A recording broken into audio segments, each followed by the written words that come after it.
ರಾಜ್ಯ ಸರ್ಕಾರ ನಿನ್ನೆ ಮಹತ್ವದ ನಿರ್ಧಾರವೊಂದನ್ನು ತೆಗೆದುಕೊಂಡಿದೆ. ಶಾಲೆ ಮತ್ತು ಕಾಲೇಜುಗಳಲ್ಲಿ ಹಿಜಾಬ್ ಧರಿಸೋದಕ್ಕೆ ಇದ್ದಂಥ ನಿರ್ಬಂಧವನ್ನು ತೆರವುಗೊಳಿಸಿದೆ. ಹಿಜಾಬ್ ಧರಿಸೋದಕ್ಕೆ ಅವಕಾಶವನ್ನು ಮಾಡಿಕೊಟ್ಟಿದೆ.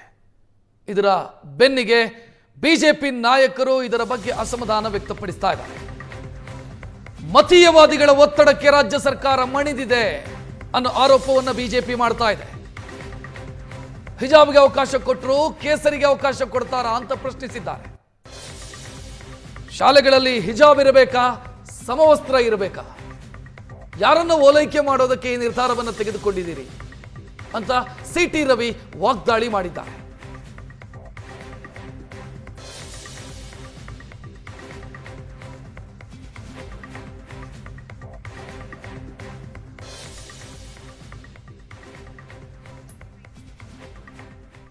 ನನ್ನ ತಿಳುವಳಿಕೆ ಪ್ರಕಾರ 65ರಿಂದ ಶಾಲಾ ಕಾಲೇಜುಗಳಲ್ಲಿ ಸಮವಸ್ತ್ರ ಇದೆ. ಆಯಾ ಶಾಲಾ ಕಾಲೇಜುಗಳಲ್ಲಿ ವಸ್ತ್ರ ಸಂಹಿತೆಯನ್ನು 69ರಿಂದ ಕಡ್ಡಾಯಗೊಳಿಸಲಾಗಿದೆ. ಯಾಕೆ ಇದನ್ನು ತಂದ್ವಿ ಅನ್ನೋದನ್ನು ಅವತ್ತು ಬಹಳ ಸ್ಪಷ್ಟವಾಗಿ ಉಲ್ಲೇಖ ಮಾಡಿದ್ದಾರೆ. ಮಕ್ಕಳಲ್ಲಿ ಯಾವುದೇ ರೀತಿಯ ಭೇದ ಭಾವವನ್ನು ತರಬಾರ್ದು ಅನ್ನೋ ಕಾರಣಕ್ಕೋಸ್ಕರ ಯೂನಿಫಾರ್ಮನ್ನು ಅಳವಡಿಸುವಂಥ ಕೆಲಸವನ್ನು ಮಾಡಿದರು. ಈಗ ಸರ್ಕಾರ ಮತೀಯ ಚಿಹ್ನೆಗಳನ್ನು ಬಳಸೋದಕ್ಕೆ ಅವಕಾಶ ಕೊಟ್ಟಿದೆ. ಹಾಗಾದರೆ ಯೂನಿಫಾರ್ಮಿನ ಭಾಗನ ಮತೀಯ ಚಿಹ್ನೆ ಸ್ಪಷ್ಟಪಡಿಸಬೇಕು. ಮತೀಯ ಚಿಹ್ನೆ ಬೇರೆ, ಸಂಸ್ಕೃತಿಯ ಚಿಹ್ನೆ ಬೇರೆ. ಹಿಜಾಬು ಮತೀಯ ಚಿಹ್ನೆನ ಸಂಸ್ಕೃತಿಯ ಚಿಹ್ನೆನ ಸ್ಪಷ್ಟಪಡಿಸ್ತೀವಿ. ಹಿಜಾಬ್ ಇರಬಾರ್ದು ಅಂತ ನಾವು ಹೇಳಲ್ಲ. ಶಾಲೆಗಳಲ್ಲಿ ಇರಬೇಕಾ, ಶಾಲೆಗಳಲ್ಲಿ ಯೂನಿಫಾರ್ಮ್ ಮಾತ್ರ ಇರಬೇಕು, ಹಿಜಾಬು ಇರಬೇಕಾ? ಹಿಜಾಬ್ ಪಾರ್ಟ್ ಆಫ್ ಯೂನಿಫಾರ್ಮ್ ಆದರೆ ಯಾರೂ ಪ್ರಶ್ನಿಸೋಕೆ ಅವಕಾಶ ಇಲ್ಲ. ಹಿಜಾಬ್ ಪಾರ್ಟ್ ಆಫ್ ಯೂನಿಫಾರ್ಮ್ ಅಲ್ಲದೆ ಇದ್ದರೆ ಅದನ್ನು ಬಳಸೋದು, ಅದನ್ನು ಹೇಗೆ ಸರ್ಕಾರ ಸಮರ್ಥನೆ ಮಾಡುತ್ತೆ? ನನ್ನ ತಿಳುವಳಿಕೆ ಪ್ರಕಾರ 65ರಿಂದ ಶಾಲಾ ಕಾಲೇಜುಗಳಲ್ಲಿ ಸಮವಸ್ತ್ರ ಇದೆ. ಆಯಾ ಶಾಲಾ ಕಾಲೇಜುಗಳಲ್ಲಿ ವಸ್ತ್ರ ಸಂಹಿತೆಯನ್ನು 69ರಿಂದ ಕಡ್ಡಾಯಗೊಳಿಸಲಾಗಿದೆ. ಯಾಕೆ ಇದನ್ನು ತಂದ್ವಿ ಅನ್ನೋದನ್ನು ಅವತ್ತು ಬಹಳ ಸ್ಪಷ್ಟವಾಗಿ ಉಲ್ಲೇಖ ಮಾಡಿದ್ದಾರೆ. ಮಕ್ಕಳಲ್ಲಿ ಯಾವುದೇ ರೀತಿಯ ಭೇದ ಭಾವವನ್ನು ತರಬಾರ್ದು ಅನ್ನೋ ಕಾರಣಕ್ಕೋಸ್ಕರ ಯೂನಿಫಾರ್ಮನ್ನು ಅಳವಡಿಸುವಂಥ ಕೆಲಸವನ್ನು ಮಾಡಿದರು. ಈಗ ಸರ್ಕಾರ ಮತೀಯ ಚಿಹ್ನೆಗಳನ್ನು ಬಳಸೋದಕ್ಕೆ ಅವಕಾಶ ಕೊಟ್ಟಿದೆ. ಹಾಗಾದರೆ ಯೂನಿಫಾರ್ಮಿನ ಭಾಗನ ಮತೀಯ ಚಿಹ್ನೆ ಸ್ಪಷ್ಟಪಡಿಸಬೇಕು. ಮತೀಯ ಚಿಹ್ನೆ ಬೇರೆ, ಸಂಸ್ಕೃತಿಯ ಚಿಹ್ನೆ ಬೇರೆ. ಹಿಜಾಬು ಮತೀಯ ಚಿಹ್ನೆನ ಸಂಸ್ಕೃತಿಯ ಚಿಹ್ನೆನ ಸ್ಪಷ್ಟಪಡಿಸ್ತೀವಿ. ಹಿಜಾಬ್ ಇರಬಾರ್ದು ಅಂತ ನಾವು ಹೇಳಲ್ಲ. ಶಾಲೆಗಳಲ್ಲಿ ಇರಬೇಕಾ, ಶಾಲೆಗಳಲ್ಲಿ ಯೂನಿಫಾರ್ಮ್ ಮಾತ್ರ ಇರಬೇಕು, ಹಿಜಾಬು ಇರಬೇಕಾ? ಹಿಜಾಬ್ ಪಾರ್ಟ್ ಆಫ್ ಯೂನಿಫಾರ್ಮ್ ಆದರೆ ಯಾರೂ ಪ್ರಶ್ನಿಸೋಕೆ ಅವಕಾಶ ಇಲ್ಲ. ಹಿಜಾಬ್ ಪಾರ್ಟ್ ಆಫ್ ಯೂನಿಫಾರ್ಮ್ ಅಲ್ಲದೆ ಇದ್ದರೆ ಹಿಜಾಬ್ಗೆ ಅವಕಾಶ ಕೊಡಬೇಕು ಅನ್ನುವಂಥ ಒತ್ತಡ ಕಳೆದ 3 ವರ್ಷಗಳಿಂದಲೂ ಕೂಡ ಮುಸ್ಲಿಂ ಸಂಘಟನೆಗಳಿಂದ ಇದ್ದೇ ಇತ್ತು. ಆದರೆ ಸರ್ಕಾರ ನಿರ್ಧಾರ ತೆಗೆದುಕೊಂಡಿರಲಿಲ್ಲ. ಈಗ ಏಕಾಏಕಿ ಈ ರೀತಿ ನಿರ್ಧಾರ ತೆಗೆದುಕೊಳ್ಳೋದಕ್ಕೆ ಏನು ಕಾರಣ ಆಯಿತು ಅನ್ನೋದು ಬಹಳ ಇಂಟ್ರೆಸ್ಟಿಂಗ್. ದಾವಣಗೆರೆ ದಕ್ಷಿಣ ಎಲೆಕ್ಷನ್ನ ನಂತರ ಮುಸ್ಲಿಂ ಬಂಡಾಯಕ್ಕೆ ಹೆದರಿ ಹಿಜಾಬ್ಗೆ ಗ್ರೀನ್ ಸಿಗ್ನಲ್ ಕೊಡ್ತಾ ಸರ್ಕಾರ ಅನ್ನುವಂಥ ಪ್ರಶ್ನೆ. ಮುಸ್ಲಿಂ ಸಮಾವೇಶದ ಆಯೋಜನೆಯಾಗಿದೆ. 16ನೇ ತಾರೀಕು ಕರ್ನಾಟಕ ಮುಸ್ಲಿಂ ಸಮಾವೇಶ ಅಂತ ಬೆಂಗಳೂರಲ್ಲಿ ಮಾಡ್ತಾ ಇದ್ದಾರೆ. ಇದರ ಬೆನ್ನಿಗೆ ರಾಜ್ಯ ಸರ್ಕಾರ ತರಾತುರಿಯಲ್ಲಿ ಈ ನಿರ್ಧಾರವನ್ನು ತೆಗೆದುಕೊಂಡಿದೆ. ಮುಸ್ಲಿಂ ಸಮುದಾಯದ ಸಿಟ್ಟನ್ನು ತಣಿಸೋದಕ್ಕೆ ರಾಜ್ಯ ಸರ್ಕಾರ ಈ ಆದೇಶವನ್ನು ಮಾಡ್ತಾ ಅನ್ನೋ ಪ್ರಶ್ನೆ. ಇವರು ಕಾಂಗ್ರೆಸ್ ಸರ್ಕಾರ ಅಥವಾ ಕಾಂಗ್ರೆಸ್ಸು ತನ್ನ ಪ್ರಣಾಳಿಕೆಯಲ್ಲಿ ಭರವಸೆಯನ್ನು ಕೊಟ್ಟಿತ್ತು, ಮ್ಯಾನಿಫೆಸ್ಟೋದಲ್ಲಿ ಇತ್ತಿದ್ದು, ನಮ್ಮ ಸರ್ಕಾರ ಅಸ್ತಿತ್ವಕ್ಕೆ ಬಂದರೆ ನಾವು ಹಿಜಾಬ್ಗೆ ಅವಕಾಶ ಕೊಡ್ತೀವಿ ಅನ್ನೋದು ಪ್ರಣಾಳಿಕೆಯಲ್ಲಿತ್ತು. ಸರ್ಕಾರ ಬಂದು 3 ವರ್ಷ ಆದರೂ ಕೂಡ, ನಾಡಿದ್ದಿಗೆ 3 ವರ್ಷ 20ನೇ ತಾರೀಕಿಗೆ ಹಿಜಾಬ್ಗೆ ಶಾಲೆ ಕಾಲೇಜುಗಳಲ್ಲಿ ಅವಕಾಶವನ್ನು ಸರ್ಕಾರ ಕೊಟ್ಟಿರಲಿಲ್ಲ.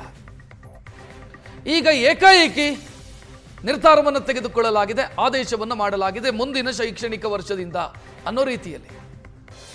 ಈ ರೀತಿ ಸರ್ಕಾರ ನಿರ್ಧಾರ ತೆಗೆದುಕೊಳ್ಳೋದಕ್ಕೆ ಕಾರಣ ಆಗಿರೋದು ದಾವಣಗೆರೆ ದಕ್ಷಿಣ ಎಲೆಕ್ಷನ್ನ ಸಂದರ್ಭದಲ್ಲಿ ಸೃಷ್ಟಿಯಾದಂಥ ಮುಸ್ಲಿಂ ಸಮುದಾಯದ ಆಕ್ರೋಶ, ಮುಸ್ಲಿಂ ನಾಯಕರ ವಿರುದ್ಧ ಕ್ರಮ ಕೈಗೊಂಡ ನಂತರ ಸೃಷ್ಟಿಯಾದಂಥ ಆ ಪ್ರತಿಭಟನೆ, ಇದೆಲ್ಲವೂ ಕೂಡ ಕಾಂಗ್ರೆಸ್ಸು ಈ ನಿರ್ಧಾರವನ್ನು ತೆಗೆದುಕೊಳ್ಳೋದಕ್ಕೆ ಕಾರಣ ಆಯಿತು. ಮೊನ್ನೆ ಕ್ಯಾಬಿನೆಟ್ ಮೀಟಿಂಗ್ನಲ್ಲಿ ಅಲ್ಪಸಂಖ್ಯಾತರ ಕಾಲೋನಿಗಳ ಅಭಿವೃದ್ಧಿಗೆ ಅಂತ 600 ಕೋಟಿ ರೂಪಾಯಿ ಸ್ಪೆಷಲ್ ಅನುದಾನವನ್ನು, ವಿಶೇಷ ಅನುದಾನವನ್ನು ರಾಜ್ಯ ಸರ್ಕಾರ ಬಿಡುಗಡೆ ಮಾಡಿತ್ತು. ಈಗ ಹಿಜಾಬಿಗೂ ಅವಕಾಶವನ್ನು ಕೊಟ್ಟಿದೆ. ಪ್ರಶ್ನೆ ಇಲ್ಲಿ ರೈಸ್ ಆಗ್ತಾ ಇರೋದು, ಹಿಜಾಬ್ಗೆ ಅವಕಾಶ ಕೊಡುವಾಗ ಜನಿವಾರ, ಶಿವದಾರ, ರುದ್ರಾಕ್ಷಿ ಇದನ್ನು ಅದರಲ್ಲಿ ಮಿಕ್ಸ್ ಮಾಡಿದೆ. ಹಿಜಾಬ್ಗೆ ಅವಕಾಶ ಕೊಡೋದಿದ್ರೆ ಕೊಡಬಹುದು, ಆ ಸರ್ಕಾರಕ್ಕೆ ಬಿಟ್ಟಿರುವಂಥ ವಿಚಾರ ಅದು. ಬಟ್ ಅದರಲ್ಲಿ ಜನಿವಾರವನ್ನು ಯಾಕೆ ಮಿಕ್ಸ್ ಮಾಡ್ತಿದ್ದಾರೆ ಗೊತ್ತಿಲ್ಲ. ಜನಿವಾರವನ್ನು, ಶಿವದಾರವನ್ನು ಯಾರು ತಲೆ ಕಟ್ಕೊಳ್ಳೋದಿಲ್ಲ.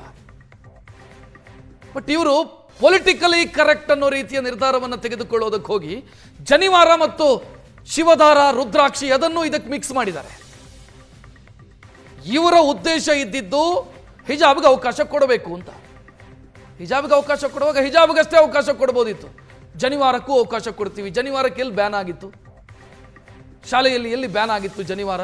ಶಿವದಾರಕ್ಕೆ ಎಲ್ಲಿ ಬ್ಯಾನ್ ಮಾಡಲಾಗಿತ್ತು? ರುದ್ರಾಕ್ಷಿ ಧರಿಸೋದಕ್ಕೆ ಎಲ್ಲಾದರೂ ನಿಷೇಧ ವಿಧಿಸಲಾಗಿತ್ತ ಶಾಲೆಗಳಲ್ಲಿ? ಮೊನ್ನೆ CET ಎಕ್ಸಾಮಲ್ಲಿ ಆಗಿರುವಂಥ ಒಂದೆರಡು ಎಕ್ಸಾಮ್ ಸೆಂಟರ್ಗಳಲ್ಲಿ ಆಗಿರುವಂಥ ತಪ್ಪುಗಳನ್ನು ಬಿಟ್ಟರೆ ಶಾಲೆಗಳಲ್ಲಿ ಎಲ್ಲಿ ಪ್ರಾಬ್ಲಮ್ ಆಗಿತ್ತು? ಮತ್ತು ಸಮವಸ್ತ್ರ ಧರಿಸೋದು, ಅದರ ಮೇಲೆ ಹಿಜಾಬನ್ನು ಹಾಕಲಾಗತ್ತೆ.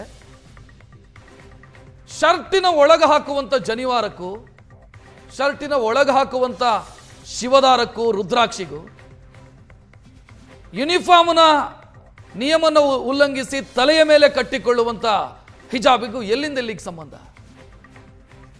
ಸರ್ಕಾರ ನಿರ್ಧಾರ ತೆಗೆದುಕೊಂಡಿದೆ, ಓಕೆ, ಹಿಜಾಬಿಗೆ ಅವಕಾಶ ಕೊಡ್ತೀವಿ, ವಿದ್ಯಾರ್ಥಿಗಳ ಹಕ್ಕನ್ನು ನಾವು ರಕ್ಷಿಸ್ತೀವಿ, ಓಕೆ.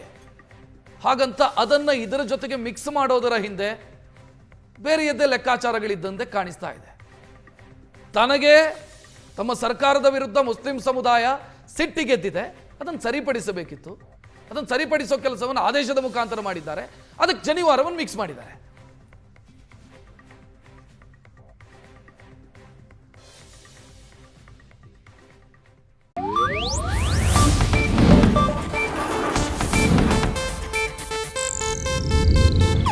ಇದು ಏಷ್ಯಾನೆಟ್ ನ್ಯೂಸ್ ನೆಟ್ವರ್ಕ್ ಪ್ರಸ್ತುತಿ.